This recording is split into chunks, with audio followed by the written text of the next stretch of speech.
All right, from the finance space, we're going to move on to the food space now because healthy snacking startup Farmly has raised $6.7 million in a pre-Series B funding round led by BC Jindal Group.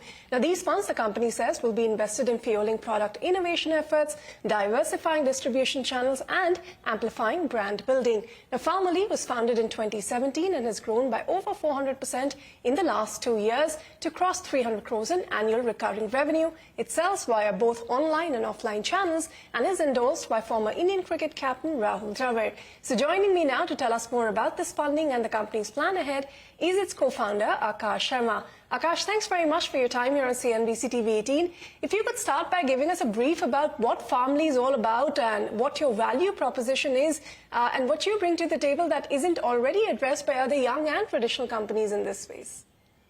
Sure. Hi, Ritu. Good evening. Thank you for inviting me here. So Farmly is a healthy snacking brand. We plan to make snacking more wholesome, tasty, and more convenient for the end consumers.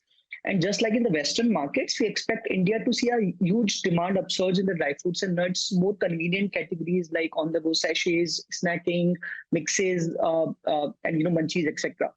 What we really bring onto the table is our last 7 years of hard work in developing the supply chain, which basically means that we have our own 5 manufacturing units.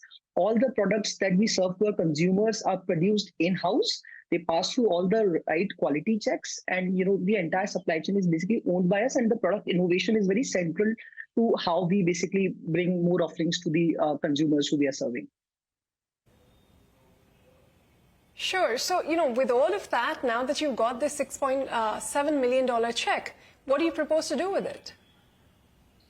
So I think we have broadly been in the business for past 6 to 7 years now, and we have really established some of the products. We have established some product market fits for some of our hero product categories, like we have flavored makhanas, we have flavored cashews, we have our raw dry fruits range, which is decently established now on the e-commerce platforms and now on the quick commerce platforms. Now the plan is to really take this into the offline retailers, increase our footprints into the offline retail market. Currently we are serving around 4K outlets, and the plan is to basically bring this up to more than 25K outlets in the next 2 years. And also kind of invest in building the brand offline.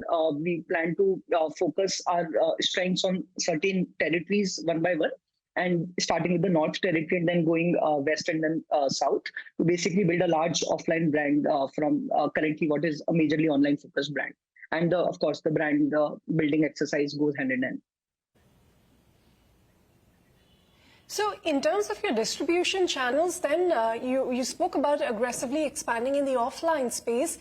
Is that going to be the major growth driver, or will you expand equally in the online space as well? I mean, what's the sort of mix that you're targeting? So I think in the online segment, the CAGR at which the entire e-commerce and quick commerce channels themselves are growing, that growth rate, and that in itself is a large growth rate. So that growth rate continues to be there. So we continue to grow on, the quick com channels and e-com channels at 15 to 20% kind of growth rate.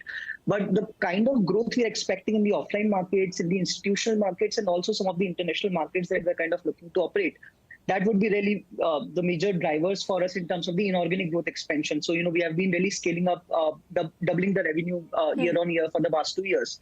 So in terms of that, I think that will be primarily driven by the offline channels and some of the institutional channels. Okay, interesting. You say you've been doubling your revenue the last 2 years. Where does it currently stand? And, what do you see as the growth trajectory for the year ahead, both for revenue and where are you when it comes to profits? So currently we are at at an ARR of around 300 CR, and we plan to continue again. The next financial year we are planning to kind of close it at somewhere around 500 CR, which is effectively the FY25, and FY24 will be somewhere around 220 CR kind of revenue.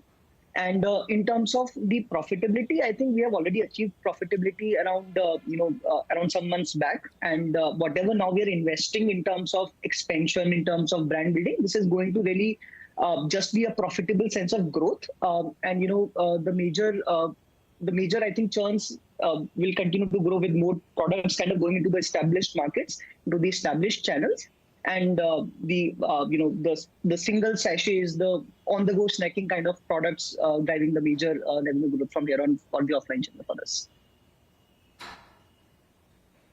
But Akash, is there a profit number you could share with us? What you're targeting?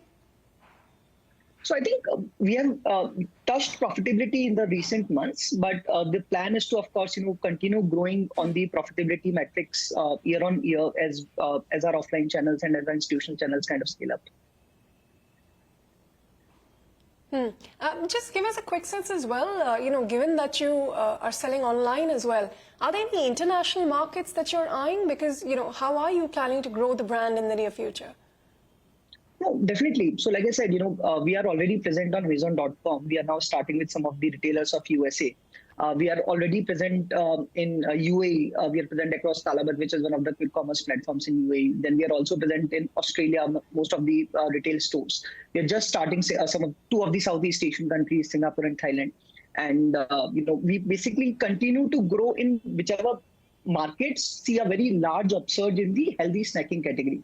Those are effectively the target markets for us to kind of open up, because we already have an established product offering, which we just take up to those markets and, kind of sell there. All right, Akash, we're going to have to leave it there. Thanks very much for joining us here on Startup Street. Thank you. Thank you.